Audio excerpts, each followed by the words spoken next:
So we are energetic beings. We are beings of energy. You may think that you're really solid, but that's just because your eyes aren't as powerful as an electron microscope.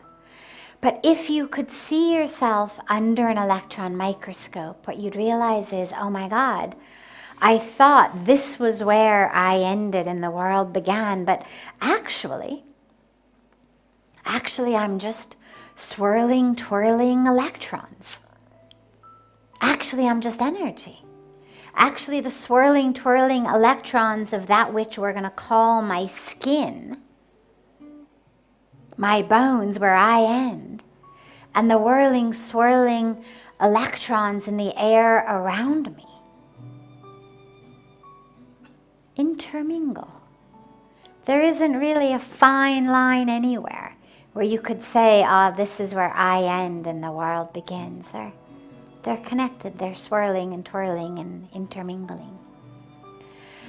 And we feel it energetically. When we talk about vibrational energy, there's some people you're with and it just feels right. Some situations you're in that just feel right.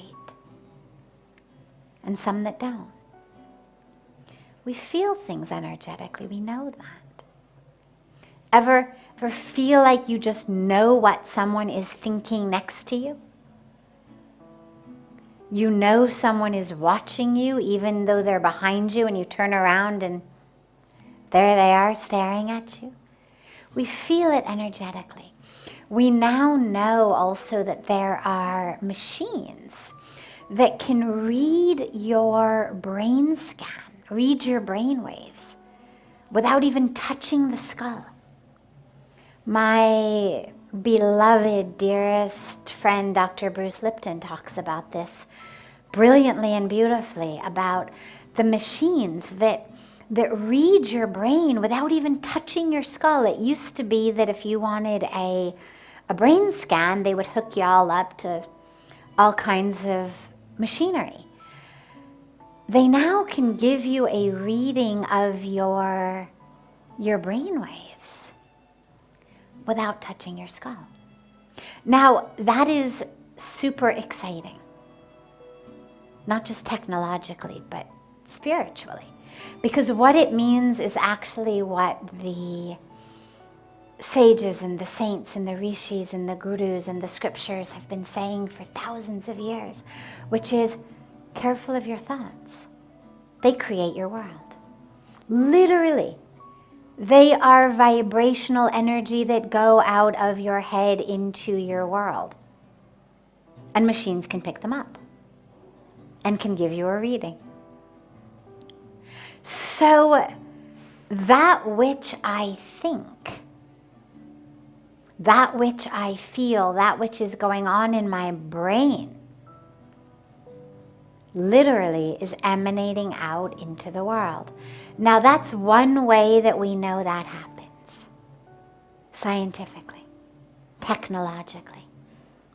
We also know there's all kinds of beautiful research done by so many people. You can Google the work of Lynn McTaggart and others like that who have done so much research on the power of intention and the power of what one person is thinking, sitting thousands of miles away, on things like the rate of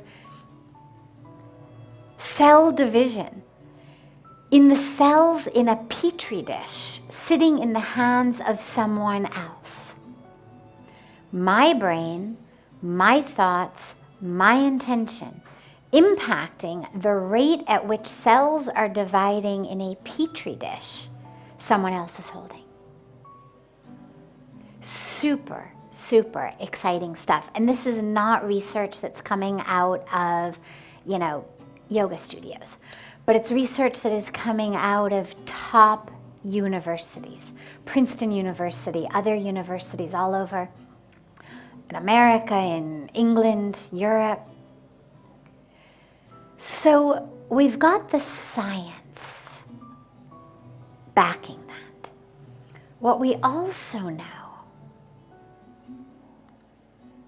from the study of energy is the more energy, the more energy. Turn on one little light bulb that's 20 watts, you're going to get 20 watts of light. Turn on 100 light bulbs, you're going to get 100 light bulbs of 20 watts. Change those bulbs to 100-watt bulbs, you're going to get a lot more light. The amount of light we have is proportionate to the number of bulbs and also to the power of each bulb.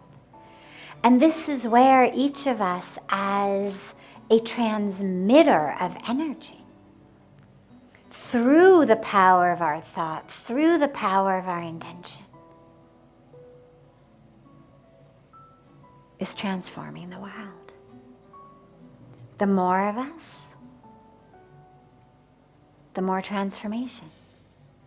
And the more powerful each of our abilities to transmit, also the more powerful. Here's the key. Those light bulbs, no matter how powerful they are, one thing is essential, non-negotiable. Absolute prerequisite requirement to get any energy out of them. They've got to be plugged in. If they're not connected to the source, if that light bulb is not in, or the bulb is not plugged into the wall, doesn't matter how many watts of energy you might theoretically have, you get zero. And that's the key for all of us. We have to be plugged in. We have to be connected. It's not about developing my power in a vacuum or in isolation, or as though somehow it's just all about me in this separation. It's about me as an instrument of transmission of divine energy and power. And to do that, I just have to be connected, have to be plugged in. And it doesn't matter how you do it. Think about how many different light sockets, how many electrical sockets each of your homes have. Plug a blender in one, plug a toaster in another, plug a lamp, and it doesn't matter. They're all connecting ultimately to the same grid. So if you say, well, where should I plug it? It doesn't matter. It's just based on convenience. Which outlet is easiest to reach? Which is closest? Which is fastest? Choose whatever way works for you to connect. To connect to the divine. It could be through a religious practice,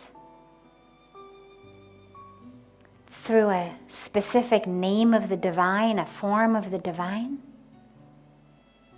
Could be through lying in the dirt and watching the sun refract through the branches of the tree. Could be in chanting Om. Could be in any one of infinite ways. Doesn't matter. But plug yourself in. And then heighten the power of that intention, the power of that thought. Focus it. Send it out. See it as is. Make it positive. Not God heal the sick, but God, all are well. All are healthy. see what is, say what is, know what is, we are healthy. All are healthy, strong, vibrant. Know that it is. Put that out into the world. See it. Together, we can make it happen. But that intention isn't enough. It has to then be followed with action. So the intention is brilliant and powerful and transformative, and not enough. It has to also be followed with action. So we have the thought, the intention, the meditation, and we act to bring that to fruition.